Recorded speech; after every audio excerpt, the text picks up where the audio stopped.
శుక్లాంబరధరం విష్ణుం శశివర్ణం చతుర్భుజం ప్రసన్నవదనం ధ్యాయేత్ సర్వవిఘ్నోపశాంతయే అని స్వామివారికి నమస్కారం చేసుకుని మనము మన వ్యాస భాగవతంలో 4వ స్కందానికి వస్తూ ఉన్నాము. మళ్ళీ కొద్ది శ్లోకాలు కొంత వివరణ ఉంటుంది. ఆ తర్వాత మళ్ళీ మనకు ఉపదేశాలు ఉంటాయి. ఉపదేశాలు మళ్ళీ మనకి 2 విధాలుగా ఉంటాయి. చేసి చూపించేవి, చెప్పి నేర్పించేవి. అయితే ఆ ఉపదేశాల దగ్గరికి వచ్చే కన్నా ముందు మళ్ళీ కొంచెం పూర్వరంగం ఉంటుంది. అవి చూసుకుంటూ వెళ్దాము. అప్పుడేం జరిగిందంటే మన మైత్రేయ మహర్షి విదురుల వారితో చెప్తూ ఉన్నారు. మనోహతు శతరూపాయాం తిస్రః కన్యాః చ జగ్నిరే ఆకూతిః దేవహూతిః చ ప్రసూతిః ఇతి విశ్రుతాః. మన స్వయంభువ మనువుకు శతరూపకు తిస్రః కన్యాః ముగ్గురు అమ్మాయిలు కలిగారు. వాళ్ళ పేర్లు ఆకూతి, దేవహూతి, ప్రసూతి అని ఉన్నాయి. ఆకూతిం రుచయే ప్రాదాత్ అపి భ్రాతృమతీం నృపః పుత్రికా ధర్మమాశ్రిత్య శతరూప అనుమోదితః. మన నృపుల వారు ఆదిరాజు స్వయంభువ మనువుకు ఆయన భార్య శతరూపకు ఈ ముగ్గురు కూతుర్లే కాదు, ఆకూతి, దేవహూతి, ప్రసూతి అన్న కూతుర్లతో పాటు ప్రియవ్రతుడు, ఉత్తానపాదుడు అన్న కొడుకులిద్దరు కూడా ఉన్నారు. ఆ విధంగా మన ఆకూతి, మన స్వయంభువ మనువు యొక్క కూతురు ఆకూతి, ఆమె భ్రాతృమతి అయి ఉన్నది. అంటే ఆమెకు ఇద్దరు తమ్ముళ్ళో అన్నయ్యలో సోదరులు ఉన్నారు. అయినా కూడా మరెందుకో గాని స్వయంభువ మనువు శతరూపతో మాట్లాడుకున్నాడు. ఆయనకిద్దరు కొడుకులు, ప్రియవ్రతుడు, ఉత్తానపాదుడని ఇద్దరు కొడుకులు ఉన్నా కూడా ఆయన భార్యతో మాట్లాడుకుని ఆమె సరే అని ఒప్పుకుంటే, ఇంకా ఆయన ఏం చేశాడంటే స్వయంభువ మనువు ఆకూతిని రుచి ప్రజాపతికిచ్చి పెళ్లి చేసే సమయంలో ఒక కోరిక కోరాడు. ఇదిగో పుత్రికా ధర్మంతో నేను నా కూతుర్ను నీకిచ్చి పెళ్లి చేస్తూ ఉన్నాను అని. అంటే ఏమి అంటే ఆకూతి రుచి పెళ్లి చేసుకున్నాక వాళ్లకు కలిగే కొడుకును పుత్రికా ధర్మంగా ఆ పిల్లవాడి తాతగారికి దత్తతిచ్చేయాలి. ఆ రకంగా కూతురు కొడుకును నాకిచ్చేయమని కూతురికి, అల్లుడికి చెప్పాడాయన. వాళ్ళు కూడా ఆలోచించుకుని ఒప్పుకున్నారు. ఆయనకు ఆల్రెడీ ఇద్దరు కొడుకులు ఉండగా మళ్ళీ కూతురు కొడుకును కూడా కొడుకుగా పెంచుకోవడం కోసము భార్య అనుమతితో వాళ్ళని అడిగాడు. వాళ్ళు ఒప్పుకున్నాక ఆ కూతుని రుచి ప్రజాపతికిచ్చి పెళ్లి చేశాడు ప్రాదాత్. ప్రజాపతి సహ భగవాన్ రుచి తస్యాం అజీజనత్ మిథునం బ్రహ్మవర్చస్వి పరమేణ సమాధిన. ఇంకా పరమమైన సమాధి స్థితిలో బ్రహ్మవర్చస్సు కలిగిన వాడు సహ భగవాన్ రుచి ప్రజాపతి, మన రుచి ప్రజాపతి ఒక మిథునాన్ని, ఒక జంట పిల్లలను, కవలలను అజీజనత్ కన్నాడు. మన ఆకూతికి, రుచి ప్రజాపతికి ఇద్దరికి ఒక గొప్ప స్థితిలో ఒక అమ్మాయి, ఒక అబ్బాయి కవల పిల్లలుగా కలిగారు.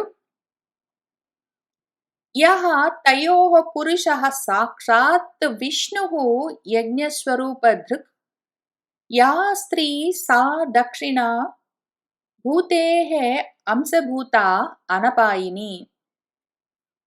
తయోః వాళ్ళిద్దరిలో యః పురుషః అబ్బాయి ఎవరున్నాడో ఆయన సాక్షాత్తుగా విష్ణువు యజ్ఞస్వరూపాన్ని ధరించి ఆయన రుచి ప్రజాపతికి, ఆకూతికి కొడుగ్గా కలిగాడు. యా స్త్రీ ఆ ఇద్దరిలో ఏ అమ్మాయి ఉన్నదో ఆమె దక్షిణ దక్షిణగా జన్మించింది. ఈ దక్షిణ ఎవరు అంటే అనపాయిని భూతేః అంశభూత. భూతి అంటే విభూతి అంటే ఐశ్వర్యము. లక్ష్మి. ఏ లక్ష్మి? అనపాయిని లక్ష్మి. అపాయము లేని లక్ష్మి. నా అపాయిని అంటే ఎప్పుడూ ఎడబాయని, ఎప్పుడూ వ్యయం కాని, నాశము లేని లక్ష్మి ఏదున్నదో అవ్యయమైన ఐశ్వర్యము, ఆ విభూతి యొక్క అంశము దక్షిణగా, వ్యయము కాని దక్షిణగా ఉన్న కూతురుగా కలిగింది. వాళ్ళిద్దరూ ఆ కవల పిల్లల్లో మగ పిల్లవాడు యజ్ఞము, ఆడపిల్ల దక్షిణ. ఒకళ్ళు యజ్ఞము, ఒకళ్ళు దక్షిణ. యజ్ఞము, దక్షిణ రెండూ కలిసే ఉంటాయి. అది కూడా మళ్ళీ మామూలు దక్షిణ గాదు. వ్యయం కాని నాశము లేని దక్షిణ. యజ్ఞాల్లో దక్షిణం లేకుండా యజ్ఞాలు జరగవు. యజ్ఞం ఉన్నది అంటే దక్షిణ ఉంటుంది. ఏదో ఒక దక్షిణ గాదసలు నాశం లేదు. అటువంటి యజ్ఞ దక్షిణ స్వరూపాలను మన ఆకూతి, రుచి కన్నారు. ఇప్పుడు ఆనిన్యే స్వగృహం పుత్ర్యాః పుత్రం వితత రోచిషం స్వయంభువః ముదా యుక్తః రుచిః జగ్రాహ దక్షిణాం. ఇంకా పెళ్లి సమయంలో చేసిన వాగ్దానం ప్రకారం, ఆ పెళ్లి సమయంలో చేసిన ప్రమాణం ఉన్నది. పెళ్లి ప్రమాణం. పెళ్లినాటి ప్రమాణం. ఆ ప్రమాణాన్ని అనుసరించి ఆ మాటను మన్నించి మన స్వయంభువ మనువు అడిగాడు కాబట్టి ఆకూతి, ఆమె భర్త రుచి ప్రజాపతి వాళ్లకు కలిగిన బిడ్డల్లో పుత్రుణ్ణి, కొడుకును స్వయంభువ మనువుకి ఇచ్చారు.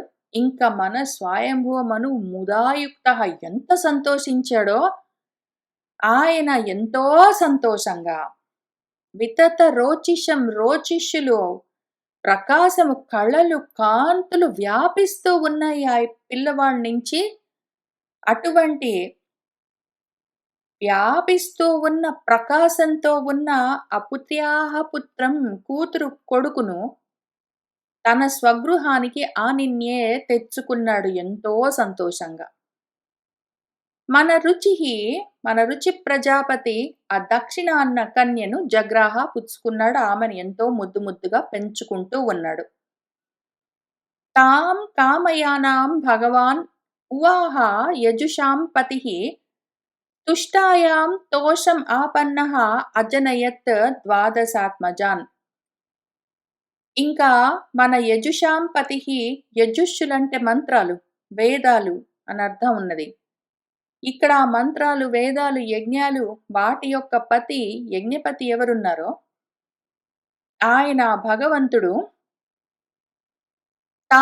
ఆమెను, ఆ దక్షిణను, ఆమె భగవంతుణ్ణి, యజ్ఞుణ్ణి కావాలని కోరుకున్నది.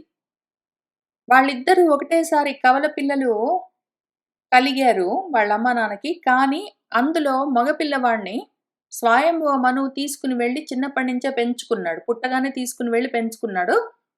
కూతురు ఇక్కడ రుచి ప్రజాపతి దగ్గర పెరిగింది.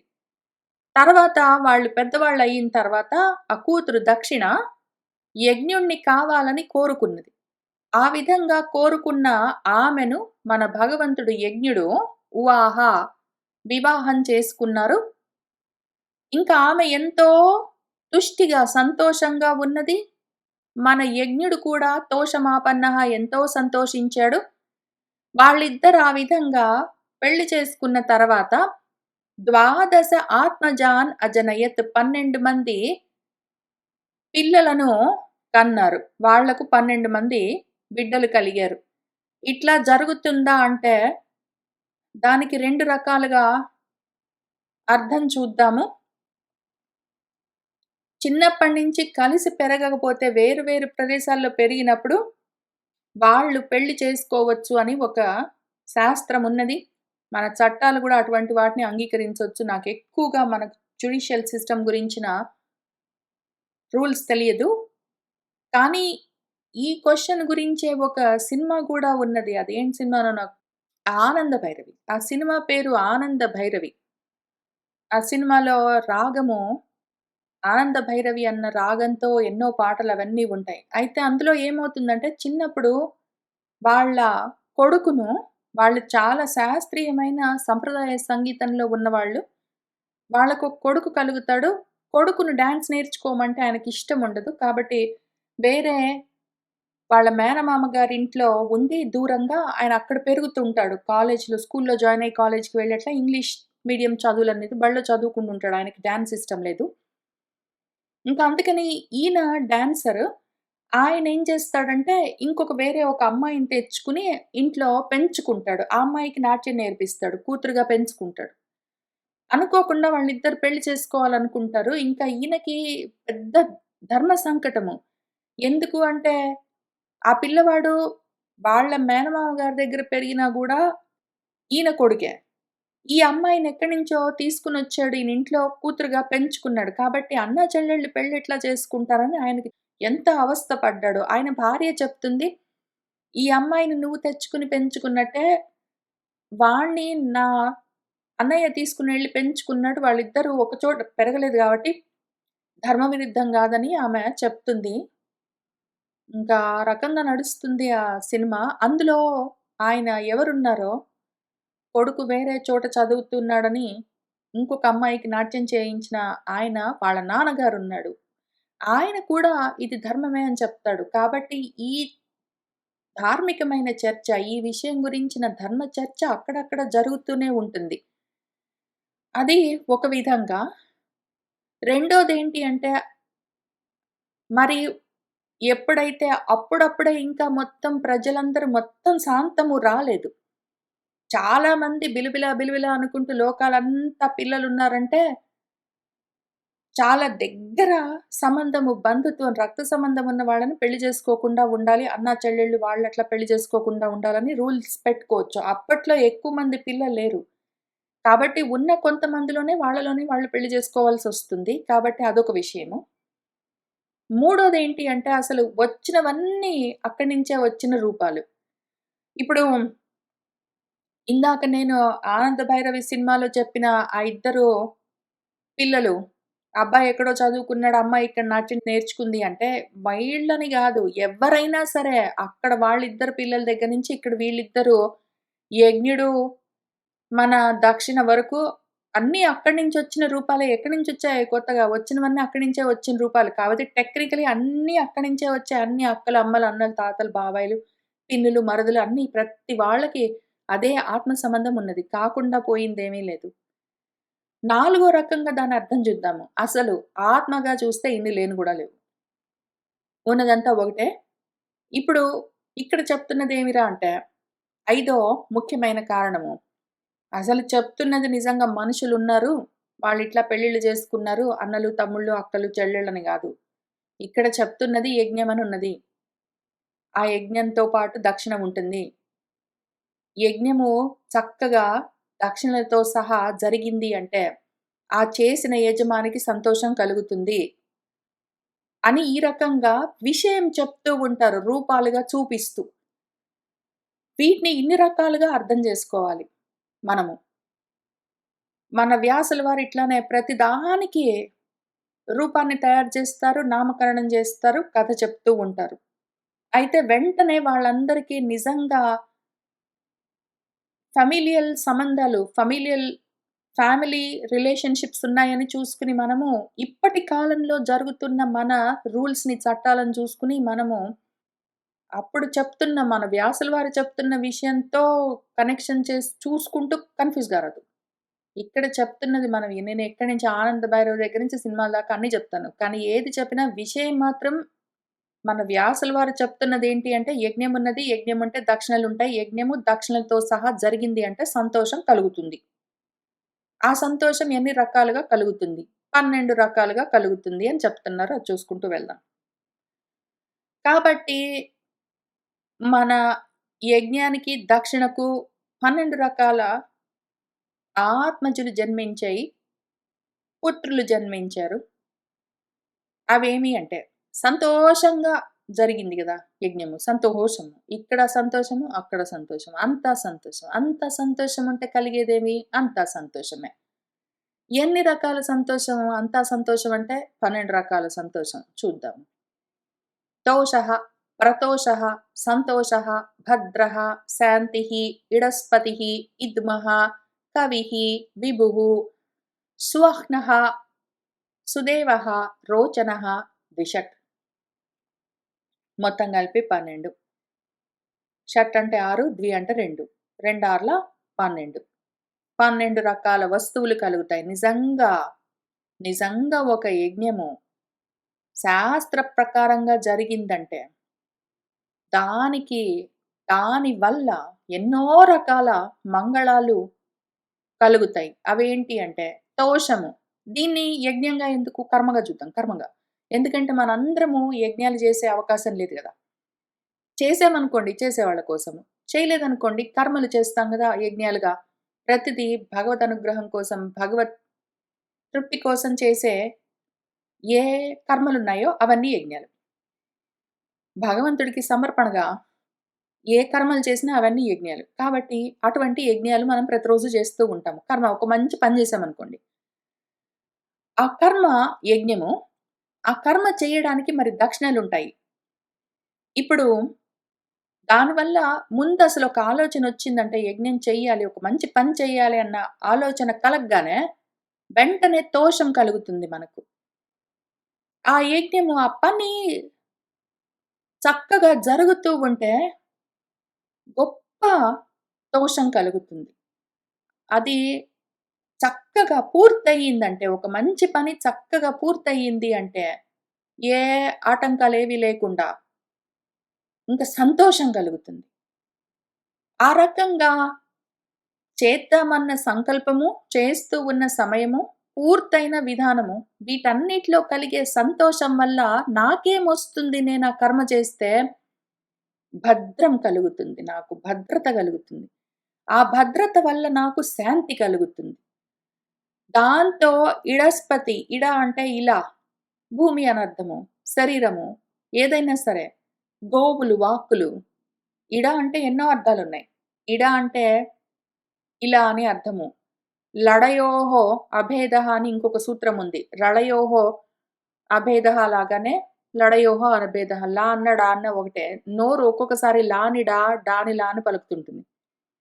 కాబట్టి ఇలస్పతిః లేదా ఇడస్పతిః వాక్పతి.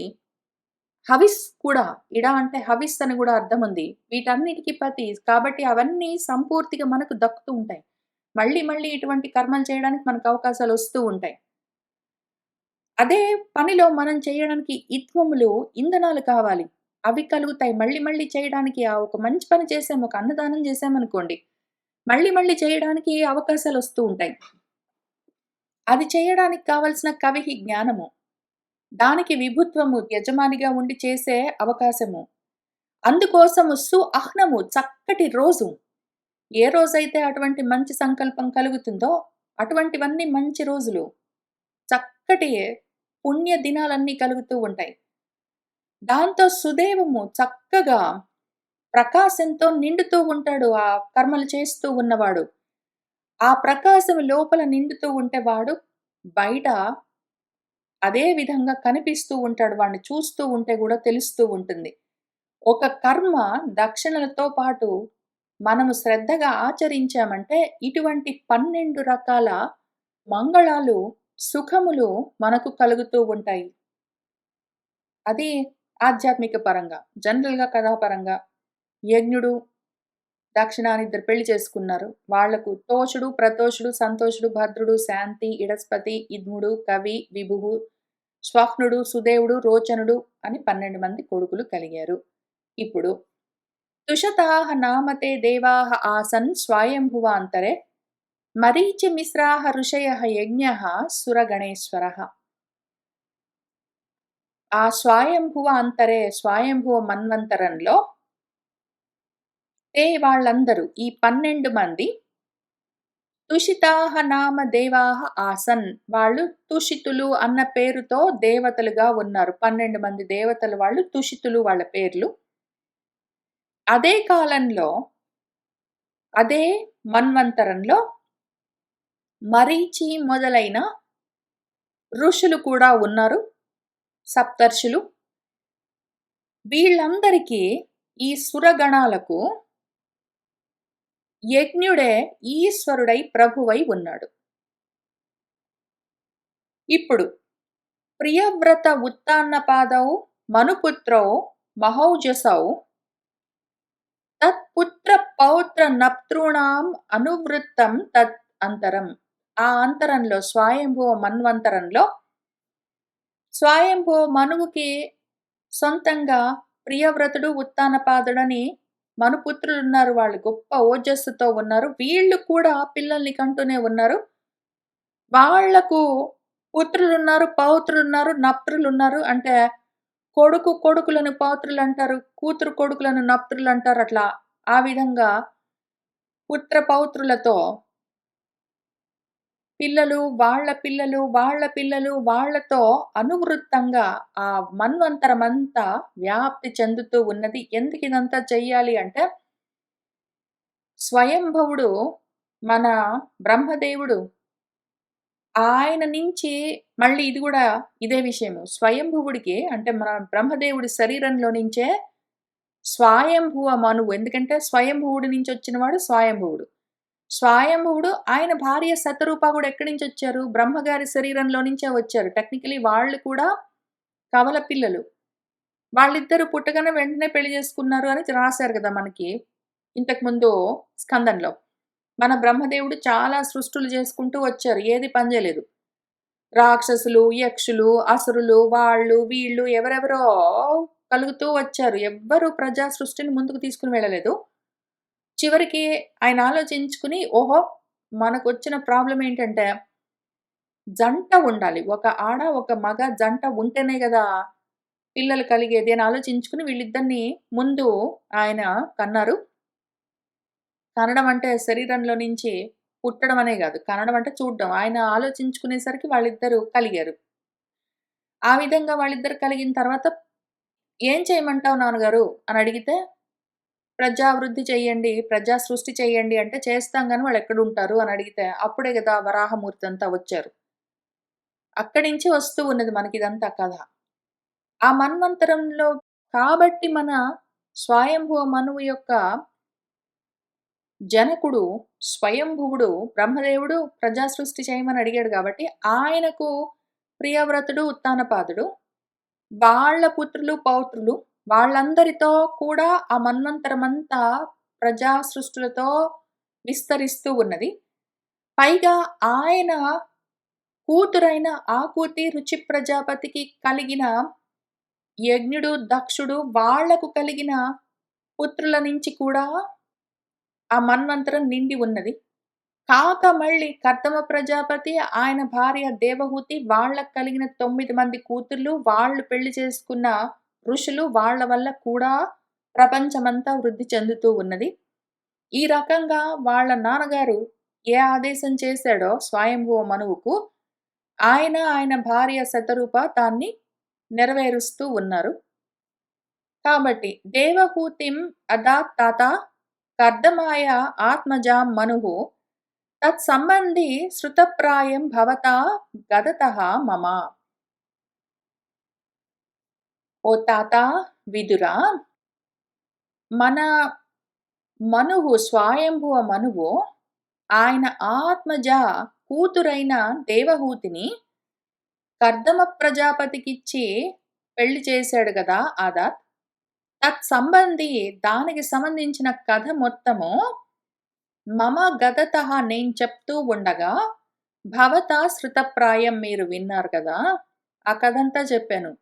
కర్దముడు, దేవహూతి ఏ విధంగా పెళ్లి చేసుకున్నారు, వాళ్ళకి ఏ విధంగా పిల్లలు కలిగారు, ఆ పిల్లల వల్ల ప్రజా సృష్టి ఎట్లా ముందుకు వెళ్తూ ఉన్నది అని చెప్తూ వచ్చాను గదా! ఇప్పుడు కాబట్టి ఆకూతిని రుచి ప్రజాపతికిచ్చి పెళ్లి చేశాడు స్వయంభువ మనువు. వాళ్లకు యజ్ఞుడు, దక్షిణ కలిగారు. వాళ్ళ వల్ల పిల్లలు కలుగుతూ ఉన్నారు. ఆ తర్వాత దేవహూతి, కర్దముడు నేనింతకు ముందే జెప్పాను. ఇంకా ప్రసూతి ఉన్నది గదా! ఆమె గురించి చెప్తాను. దక్షాయ బ్రహ్మపుత్రాయ ప్రసూతిం భగవాన్ మనుః ప్రాయచ్చత్ యత్కృతః సర్గః త్రిలోక్యాం వితతః మహాన్. అసలు వీళ్ళందరికంటే గూడా ఎక్కువగా ప్రజా సృష్టి ముల్లోకాల్లో ఎవరి వల్ల జరిగింది అంటే ప్రసూతి వల్ల. ఆమె ప్రసవిస్తూనే ఉన్నది. ఆమె నుంచి వచ్చిన పిల్లలు గూడా ప్రసవిస్తూనే ఉన్నారు. వాళ్ళ పిల్లల నుంచి, పిల్లల నుంచి, పిల్లల నుంచి అసలు త్రైలోక్యంలో ముల్లోకాల్లో సర్గః సృష్టి మహాన్ వితతః ఇంక ఎంతో వ్యాపించింది. ఆ ప్రసూతి ఎవరు అంటే మనువు గారి యొక్క కూతురు. ఆ మనుపుత్రిని బ్రహ్మపుత్రుడైన దక్షుడికిచ్చి మన భగవాన్ మనువు పెళ్లి చేశారు ప్రాయచ్చత్.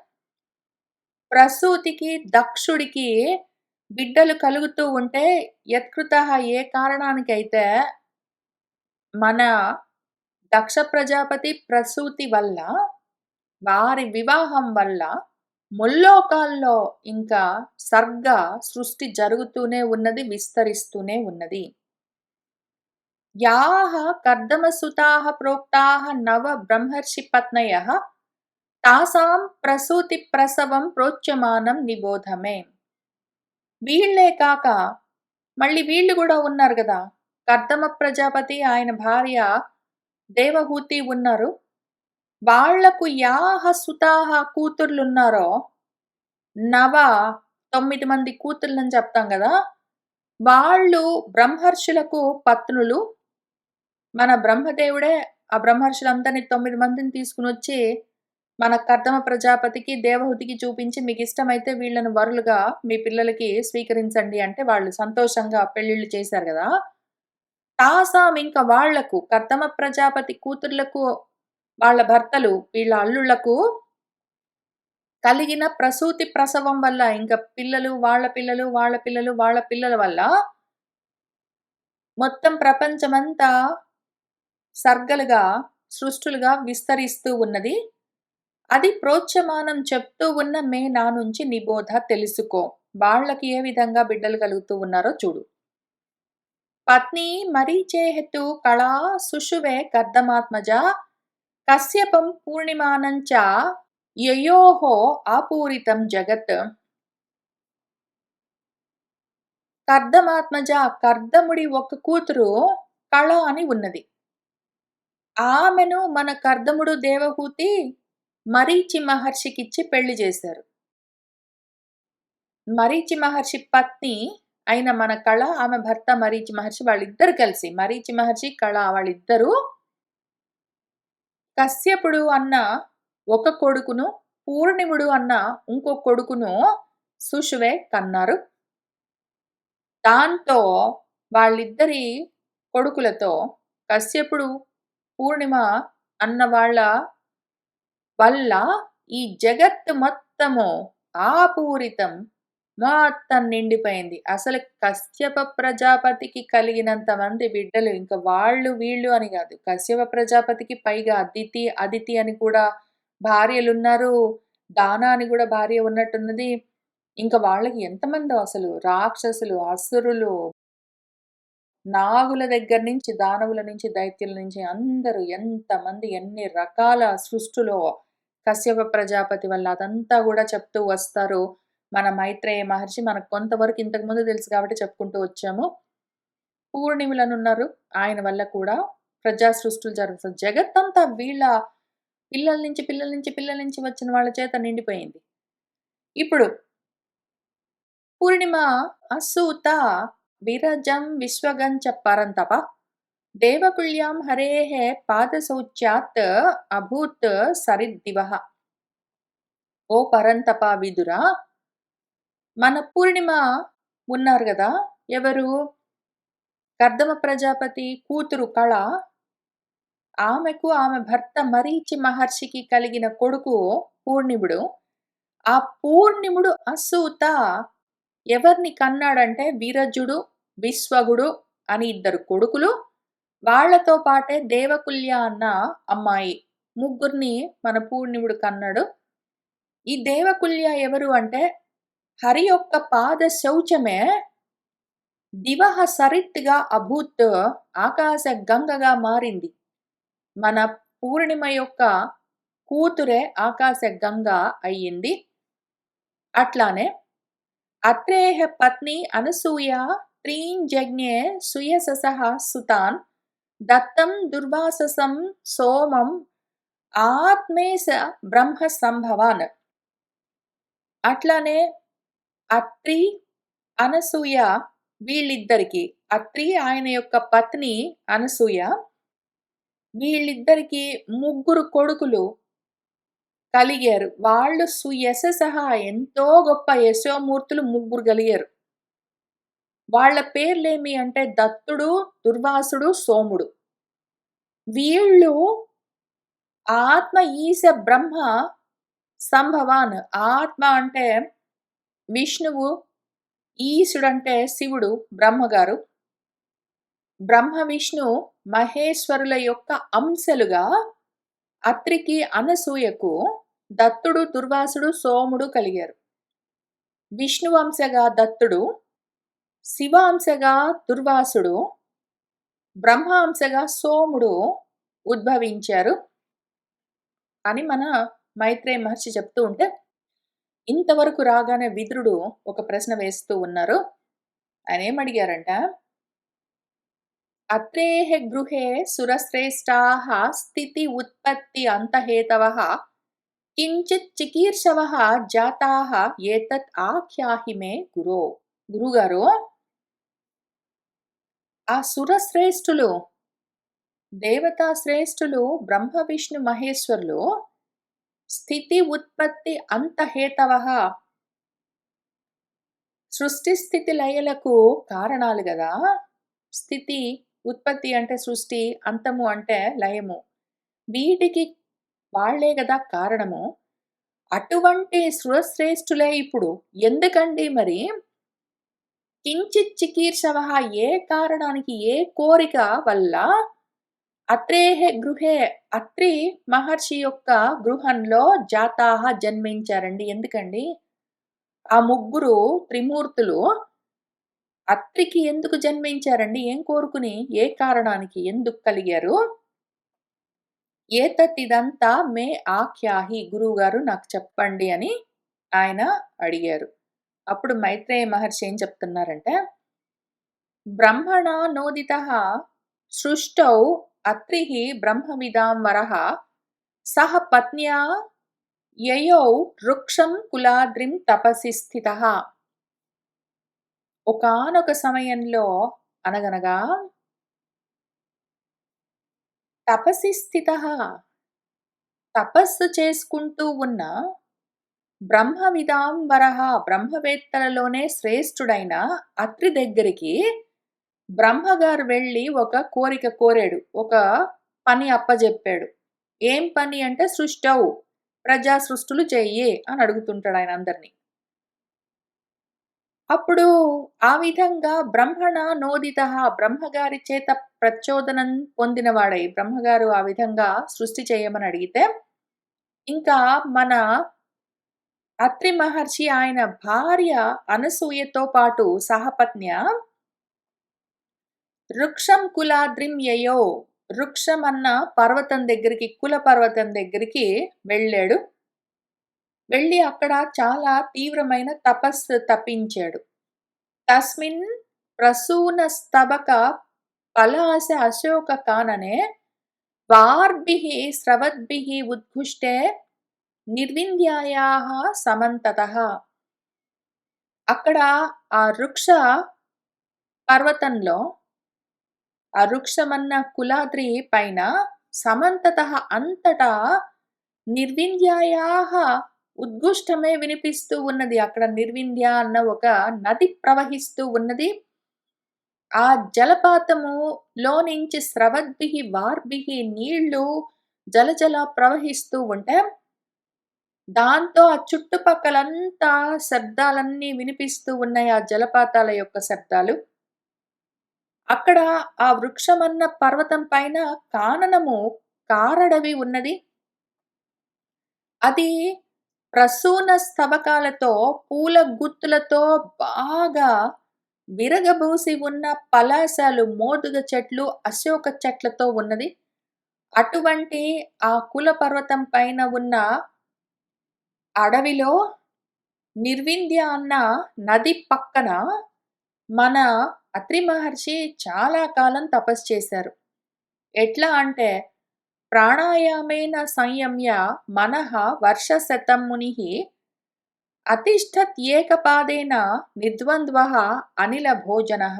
మన ముని అత్రి మహర్షి వర్షశతం ఒక 100 సంవత్సరాలు ప్రాణాయామంతో మనస్సుని సంయమ్య నియమించి నిర్ద్వంద్వః ఇంక ఏ ద్వంద్వాలు లేవు. చలి లేదు, వేడి లేదు, సుఖం లేదు, దుఃఖం లేదు, ఎండ లేదు, వాన లేదు.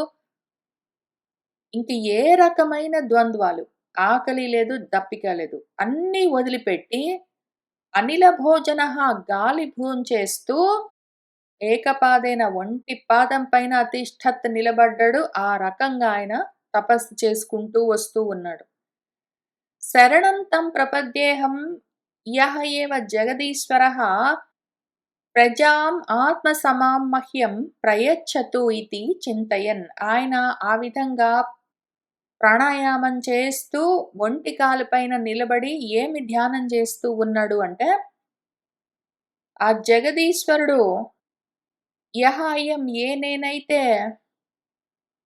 ఆత్మ సమాం ప్రజాం ఆత్మ సములైన బిడ్డల కోసము తం ఆయనను శరణం ప్రపద్యే శరణు కోరానో, ఎవరిని ఆశ్రయించానో అటువంటి ఆ భగవంతుడు మహ్యం నాకు ఆత్మసములైన ప్రజలను ప్రయచ్చతు ఇచ్చుగాక ఇతి చింతయన్ అని ఆలోచిస్తూ ఆయన ధ్యానము ఎక్కడున్నది? జగదీశ్వరుణ్ణి ధ్యానిస్తూ కానీ బిడ్డలు కావాలని కోరుకుంటూ. మన కర్దమ ప్రజాపతి కూడా ఇదే పని చేశారు. ఆయన గూడా భగవంతుణ్ణి ధ్యానిస్తూ కానీ పెళ్లి కావాలి, అందుకు తగిన ఇల్లాలు భార్య కావాలి అని కోరుకుంటూ. అప్పుడు గూడా భగవంతుడు మన కర్దమ ప్రజాపతికి ఒక వరం ఇచ్చారు, ఒక ఉపదేశం చేశారు. నీకు తగిన ఇల్లాలు నీకోసం నువ్వు అడుగుతావని ముందు నుంచే నేను ఏర్పాటు చేసి పెట్టాను. కాక ఇదిగో ఉపదేశము.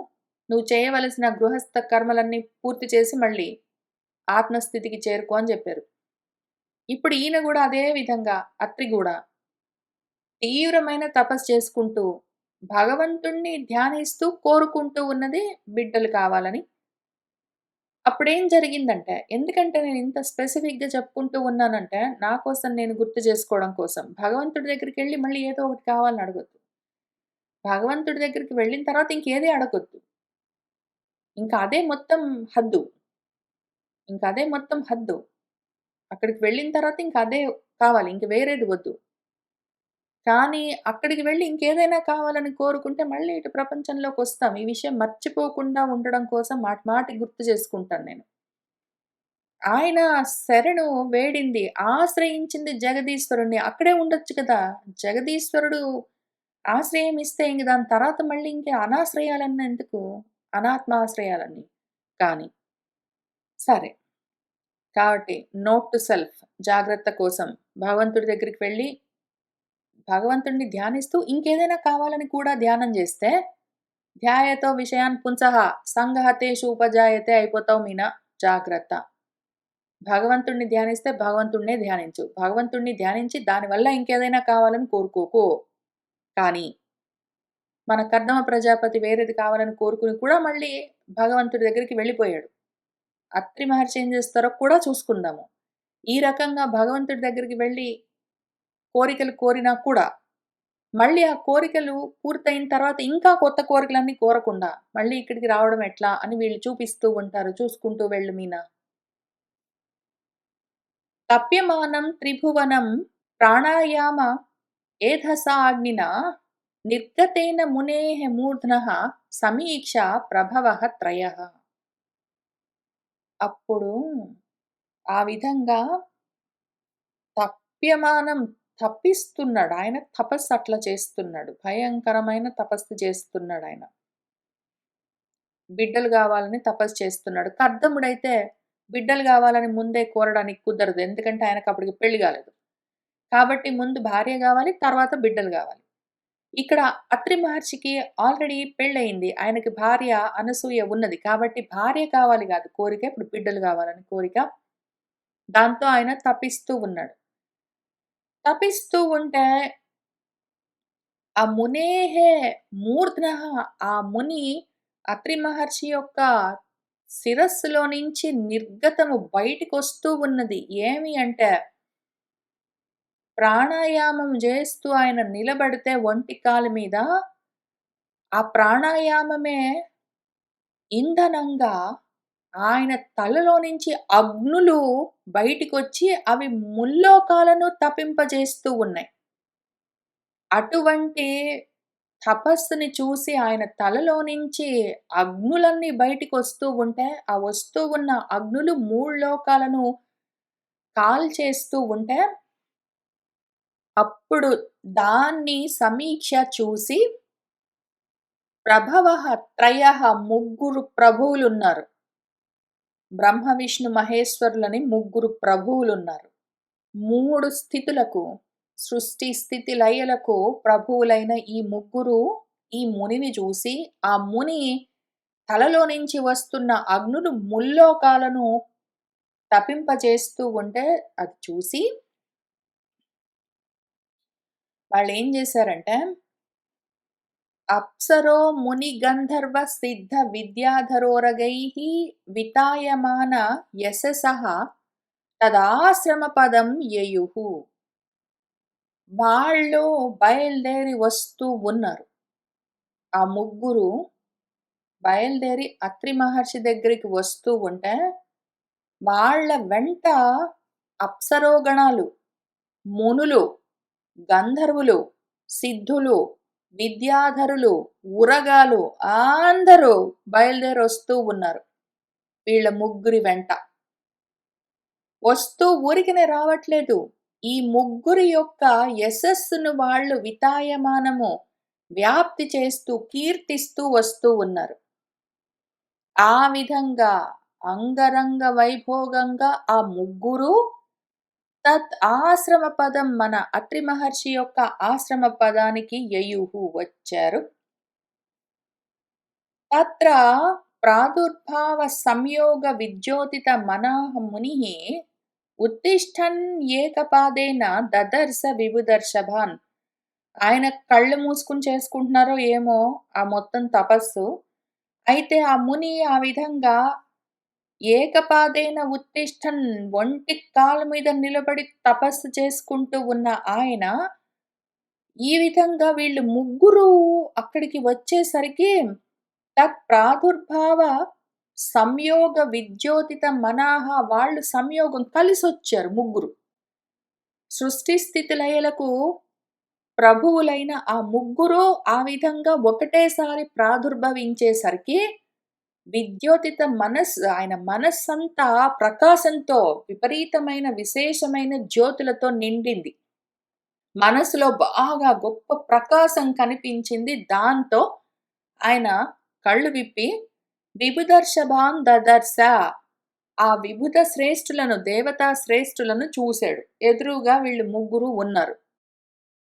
ఇంకా ఆయన ఆ తపస్సును చాలించి ఒంటి కాలుపై నిలబడ్డాడు గదా! ఇప్పుడు మామూలుగా నిలబడి ప్రణమ్య దండవత్ భూమౌ ఉపతస్థే, అక్కడ స్పెల్లింగ్ మిస్టేక్ ఉంది.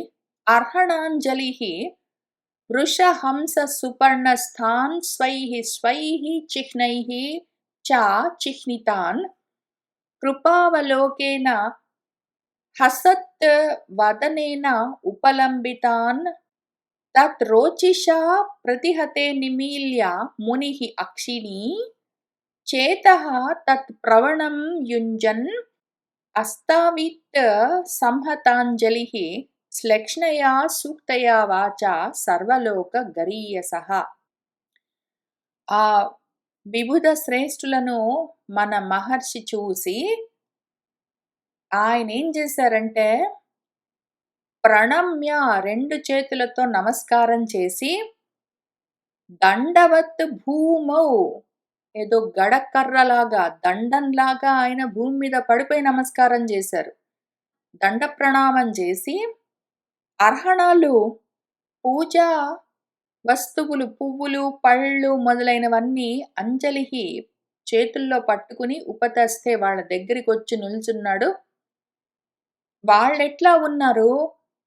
వృషహంస సుపర్ణస్థాన్, మన ఈశ్వరుల వారు వృషభ వాహనం పైనున్నారు. బ్రహ్మదేవుడు హంస వాహనం పైనున్నారు. విష్ణుమూర్తి సుపర్ణ వాహనం పైన గరుడ వాహనం పైనున్నారు. వాళ్ళు పైగా స్వైహి స్వైహి చిహ్నైహి, వారి వారి చిహ్నాలతో చిహ్నితాన్ ముద్రించబడి ఉన్నారు. బ్రహ్మదేవుడు ఎట్లా ఉంటారు? 4 తలలతో, 4 చేతులతో, ఏదో కమండలాన్ని, వేదాన్ని వాటిని పుచ్చుకుని, మన శ్రీ మహావిష్ణువు 4 చేతులతో శంఖము, చక్రము మొదలైన వాటిని ధరించి, శివుడు వృషభ వాహనం పైన త్రిశూలంతో ఉండి అని ఇవన్నీ మనకు ఆ చిహ్నాలు తెలుస్తూ ఉంటాయి గదా! వాటితో పాటు ఆయా వాహనాల పైన వాళ్ళు ఎదురుగా ఉన్నారు. మన అత్రి మహర్షి పూజా ద్రవ్యాలను తీసుకుని వెళ్లారు. సాష్టాంగ దండ ప్రణామం చేశారు. వాళ్ళు కృపావలోకేన, దయాపూర్వకమైన, దయతో నిండిన, కరుణతో కూడిన చూపులతో అత్రి మహర్షిని చూస్తున్నారు ఆ ముగ్గురు. హసత్ వదనైన, చిరునవ్వులతో ఉన్నారు వాళ్ళు. చక్కగా నవ్వుతూ ఉన్నారు ఆయన్ని చూసి. ఆ రకంగా ఉపలంబితాన్, చక్కటి నవ్వులతో, దయతో నిండిన చూపులతో ఉన్నారు. అసలు వాళ్ళ చూపులు, వాళ్ళ నవ్వులు చూడ్డానికి కష్టంగా ఉంది. వాళ్ళ చూపులు, వాళ్ళ నవ్వులు ఎట్లా ఉన్నదంటే, వాళ్ళెట్లా ఉన్నారంటే, తత్ రోచిష, వాళ్ళ రోచిష్షులు, వాళ్ళ ప్రకాశం ఇంక మిరుమిట్లు గొలుపుతూ ఉన్నది. దాంతో ప్రతిహతే, చూపు చెదిరిపోతూ ఉన్నదాయనకి. కళ్ళతో వాళ్ళ ముగ్గురిని చూడలేక, ఆ కళలను, ఆ కాంతులను చూడలేక, మన అత్రి మహర్షి ముని అక్షిణి నిమీల్య కళ్ళు మూసుకున్నాడు. కళ్ళతోటి చూడలేకపోయాడు అంత కాంతిని. కానీ కళ్ళు మూసుకుంటే మూసుకున్నాడు. ఆయనేం చేశాడంటే, చేతః, మనస్సుతో మాత్రము తత్ ప్రవణం యుంజన్, ఆ శ్రేష్టమైన రూపాలను మనసుతోటే గట్టిగా పట్టుకున్నాడాయన. సంహతాంజలిహి, చేతులు జోడించి, శ్లక్ష్ణయ, మృదువైన, సూక్తయ, చక్కగా పలుకబడుతూ ఉన్న, వాచా, వాక్కులతో, సర్వలోక గరీయసః, సర్వలోకాలలో శ్రేష్ఠులైన ఈ ముగ్గురిని అస్తావిత్, ఆయన స్తుతి చేశాడు. ఆయన గొప్ప తపస్సు తపిస్తే, వీళ్ళు ఆయన తపస్సు వల్ల కలుగుతూ ఉన్న అగ్నులతో ముల్లోకాలు తపించిపోతూ ఉన్నాయని చూసుకుని వచ్చారు ఆయన దగ్గరికి. వాళ్ళని చూడలేకపోయాడు. తేరిపార చూడలేక కళ్ళు మూసుకున్నాడు. కానీ మనస్సుతో మాత్రం వాళ్ళను పట్టుకున్నాడు. చేతులు కట్టుకుని వాళ్ళతో మృదువైన మాటలతో, చక్కటి మాటలతో ఈ విధంగా స్తుతి చేస్తూ ఉన్నాడు. ఆయన ఏమంటూ ఉన్నాడంటే వాళ్ళతో, విశ్వ ఉద్భవ స్థితిలయేషు విభజ్యమానైః మాయాగుణైః అనుయుగం విగృహీత దేహాః తే బ్రహ్మ విష్ణు గిరిశాః ప్రణతః అస్మి అహం వః తేభ్యః కః ఏవ భవతాం మే ఇహ ఉపహూతః ఏకః మయా ఇహ భగవాన్ వివిధ ప్రధానైః చిత్తీకృతః ప్రజననాయ కథం ను యూయం అత్ర ఆగతాః తనుభృతాం మనసః అపి దూరాత్ భ్రూత ప్రసీదత మహాన్ ఇహ విస్మయః మే. విశ్వం యొక్క ఉద్భవము, సృష్టి, స్థితి, లయాల్లో ఈ మూడుగా వాటిని విభజించి ఆ మూడిటిని విశ్వం యొక్క సృష్టి స్థితి లయలను మాయా గుణాలతో సహా కలిపి అనుయుగం యుగం యుగం ప్రతి యుగంలో మళ్ళీ మళ్ళీ మళ్ళీ మళ్ళీ చేస్తూ ఉండడం కోసము విగృహీత దేహాహ ఈ రూపాలు పుచ్చుకున్నారే మీరు. ప్రతి యుగంలో, ప్రతి యుగంలో ఆ విశ్వం యొక్క సృష్టి స్థితి లయలను చేయడం కోసము ఈ 3 రూపాలను, త్రిమూర్తులను పుచ్చుకుని ఉన్నారే. అటువంటి మీరు బ్రహ్మ, విష్ణు, గిరిశాహ, బ్రహ్మ, విష్ణు, మహేశ్వరులై ఉన్నారే. అటువంటి మీకు అహం నేను ప్రణతోస్మి నమస్కారం చేస్తున్నాను. అయితే తేభ్యః ఆ ముగ్గురిలో నేను ఎవరిని పిలిచాను? నా చేత భవతాం మీ ముగ్గురిలో కః ఉపహూతః ఎవరు పిలువబడ్డాడు? నేను భగవంతుడిని ధ్యానం చేశాను. భగవంతుడు కనిపించి నాకు బిడ్డలు కలిగే మార్గం జెప్తారు అని కోరుకున్నాను. నేను భగవంతుడిని కోరుకుంటే మీరు ముగ్గురొచ్చారు. నేను ఏ భగవంతుడిని కోరుకున్నాను? ఆ వచ్చిన మీ ముగ్గురిలో నేను ఏ భగవంతుడిని కోరుకున్నాను మీరు? నేను ఒక్క భగవంతుడిని కోరుకుంటే మీరు ముగ్గురొచ్చారు. మీ ముగ్గురిలో నేను ఏ భగవంతుడిని కోరుకున్నాను? మీరే జెప్పండి. అని అడుగుతున్నారు. పాపం అత్రి మహర్షికి ఇంత కష్టమున్నది. మన కర్దమ ప్రజాపతికి ఇంత కష్టమేం లేదు. ఆయన భగవంతుడిని కోరుకున్నాడు. భగవంతుడు ఆయన హృదయంలో కనిపించాడు. ఆయనకి మార్గోపదేశం చేశాడు. ముగ్గురుగా వచ్చి నిలబడలేదు. ఈయన ప్రజా సృష్టి కోసం కోరుకుంటూ ఉంటే బ్రహ్మదేవుడు రావచ్చు. లేదా స్థితికారకుడు విష్ణుమూర్తి రావచ్చు. పిల్లల్ని కావాలని కోరుకుంటున్నాడు కాబట్టి శివుడు రావడం ఎందుకు? లయం సమయంలో, సంహార సమయంలో గదా ఆయనొచ్చేది. కాబట్టి నాకర్థం గావట్లేదు. ముగ్గురెందుకొచ్చారు ఒకటేసారి? నేను బిడ్డలు కావాలని కోరుకుంటే ఒక్కళ్ళు రావచ్చు కదా! ముగ్గురొచ్చారు. నేను ఎవరిని కోరుకున్నాను ఇంతకి రమ్మని? ఎవరిని ఆహ్వానించాను ఇంతకి నేను? ఏకః మయా ఇహ భగవాన్ నేను ఒక్క భగవంతుడిని కోరుకున్నాను. వివిధ ప్రధానైః ఎన్నో ఉపచారాలతో, ఎన్నో పూజలతో ఒక్క భగవంతుడిని కోరుకున్నాను. ఆ భగవంతుడిని మనసులో చిత్రీకరించుకున్నాను. చిత్తీకృతం నా మనసులో ఒక ఆయన్ని పెట్టుకున్నాను. రకరకాల పూజలతో నేను ఆహ్వానించాను. ఎందుకోసమంటే ప్రజననాయ ప్రజలు కావాలి, బిడ్డల్ని కనాలి అని. కథంను మరి ఎందుకండి యూయం మీరు ముగ్గురొచ్చారు? అత్ర ఇక్కడికి తనుభృతాము ఈ శరీరాలు ధరించి మీరు ముగ్గురెందుకు ఆగతాహ వచ్చారండి? అసలు వస్తే వచ్చారు. శరీరాలు ధరించి మీరు ముగ్గురు వచ్చారు గదా! ఏదో నా మనసులో మీరు కనిపించడం గాదు. నా కళ్ళెదురుగా కనిపిస్తున్నారు. పైగా రూపాలు తీసుకొనొచ్చారు. మనస్సహాపి దూరాత్ మనసులో ధ్యానం జేస్తే గూడా దొరకడం కష్టము. అతి దూరమైన విషయం ఇది. మనసుకి దగ్గరగా ఉంటారు. తలుచుకోగానే కనిపిస్తారంటే అట్లా ఏం లేదిక్కడ. ఈ రూపాలను మనసులో గూడా ధ్యానించడానికి చాలా కష్టము. అతి దూరమైన విషయము. మనసులో గూడా కాదిక్కడ. నా కళ్ళెదురుగా సాక్షాత్కరించారు. ముగ్గురొచ్చారు. నేనొక్కడిని పిలిస్తే. ఇంతకి నేనెవరిని పిలిచానో మీరే చెప్పండి. నేనొక్కళ్ళని పిలిస్తే ముగ్గురొచ్చారు. మీ ముగ్గురిలో నేనెవరిని పిలిచానో అది మీరే చెప్పండి. బ్రూత. మీరే చెప్పండి. ప్రసీదత దయ చూపించండి. నన్ననుగ్రహించండి. నాకు ఈ విషయంలో మహాన్ విస్మయః చాలా ఆశ్చర్యం అనిపిస్తుంది. నేను ఒక్క భగవంతుడిని మనసులో అంత తీవ్రంగా ధ్యానం చేశానే. ముగ్గురెందుకొచ్చారు? నేను ఏ విధంగా తపించాను? ఏమని తపించాను? ఇంతకి నేనేం కోరుకున్నాను? నాకే అర్థం కావట్లేదా? పోనీ నేను కోరుకున్నది నాకే అర్థం కాకపోతే సరిగ్గా మీకు అర్థమైందేమో గదా! అందుకనే మీరు ముగ్గురొచ్చుంటారు. పోనీ మీరే చెప్పండి నాకర్థమయ్యేట్టు అని ఆయన వాళ్ళనే అడిగాడు. అప్పుడు మన మైత్రేయ మహర్షి ఏం చెప్తున్నారంటే, ఇతి తస్య వచః శ్రుత్వా త్రయః తే విబుధర్షభాః ప్రత్యాహుః శ్లక్ష్ణయా వాచా ప్రహస్య తం ఋషిం ప్రభో. ఓ ప్రభు విదురా, ఇది ఈ విధంగా తస్య వచః శ్రుత్వా, ఆ మహర్షి యొక్క మాటలను విని, విభుదర్షభాః త్రయః తే, ఆ ముగ్గురు దేవతా శ్రేష్ఠులు